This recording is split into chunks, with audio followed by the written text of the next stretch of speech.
2012ல் Jose and கோர்டோபான்னு 2 friends சேர்ந்து மெக்சிகோவில் இருந்து கடலுக்கு போட்டில் மீன் பிடிக்க போயிருக்காங்க. போயிட்டு இருக்கும்போது திடீர்னு ஒரு புயல் வந்து அவங்களோட போட்டை பசிபிக் கடலோட ஆழத்துக்கு தள்ளிருச்சு. அதில் ஏற்பட்ட அலைகள் அவங்கள ஆயிரக்கணக்கான கிலோமீட்டர் தள்ளி இழுத்துட்டு போயிடுச்சு.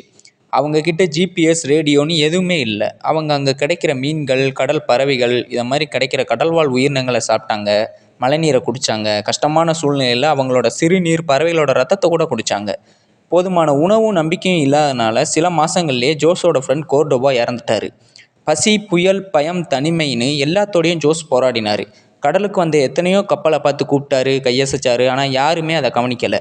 ஆனால் ஜோஸ் நம்பிக்கையை மட்டும் கைவிடலை. தொடர்ந்து போராடி 10,000 கிலோமீட்டர் மேலே அலைஞ்சு மார்ஷல்னு ஒரு தீவை பார்த்து தன்னைத்தானே இழுத்து கொண்டு நீந்தி கரையேறி உயிர் பிழைச்சார்.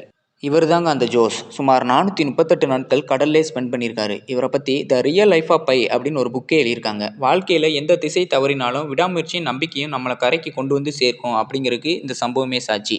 இது மாதிரி மோர் கண்டென்ட்ஸ்க்கு நம்ம சேனலை சப்ஸ்கிரைப் பண்ணிக்கோங்க. தேங்க்யூ.